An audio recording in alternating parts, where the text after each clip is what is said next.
Richard Anderson, we wanted to know with our audience here on the internet is how you got started in sound design because you're an Oscar award winning sound designer. And there's very few people that can actually become part of an Oscar film. I went to USC Film School Uh huh.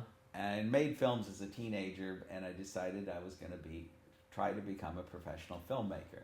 And of course, I wanted to work in Hollywood, so I came out to Hollywood. The first job I ever got was based on that I had made a student film that we'd shot silently, and I cheated in dialogue in the mouths of people using wild tracks, sound, dialogue that we just recorded on a tape recorder. Uh huh.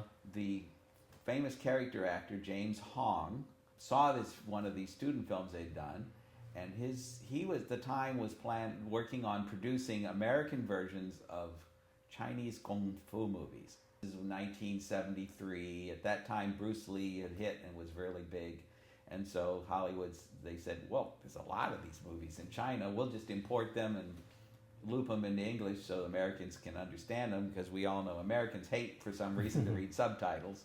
That was my very first job, and so I was Jimmy's assistant, I was the picture editor's assistant, I was everybody's assistant. We wrote dialogue for this movie.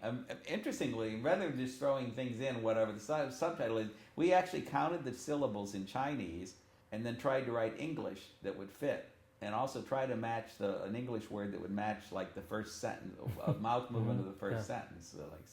So like ni hao ma, which is how are you? Right, exactly. We would say how are you because it would fit, or how you doing or whatever. So we tried to match as much as we could to try and keep the sync.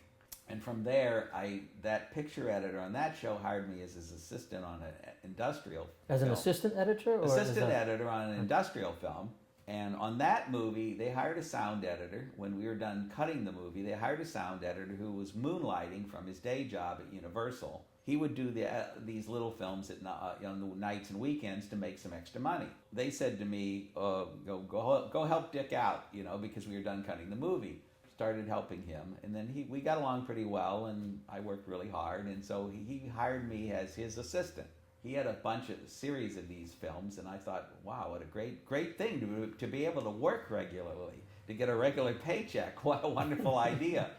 But at the time, like I said, I was interested in the editorial work because I knew no one was going to hire me as a director. I was 21 years old, had no credits. I was interested in getting into directing maybe someday by being a picture editor. So that's why I was in picture editing. Okay. But Dick hired me on a regular basis, so I kind of drifted off into sound editing. It turned out to be a great thing for me. I would prepare everything for him so he could come in at 7 o'clock at night and then just cut. He didn't have to go find the sound effects and get them transferred, and especially in those days it was a very cumbersome procedure. Now it's all in a computer memory.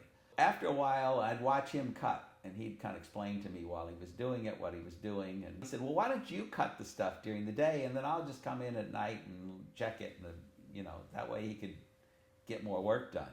So I started cutting the stuff. So you started becoming an editor at that point then, right? Right, and then he would supervise what I did, improve it, and tell me, well, we should have done this or whatever. So it was a great training ground. We did a lot of trailers in those days, which was a great training ground because the whole thing's like 3.5 minutes long, and you had a bunch of different scenes, usually the best scenes in the movie.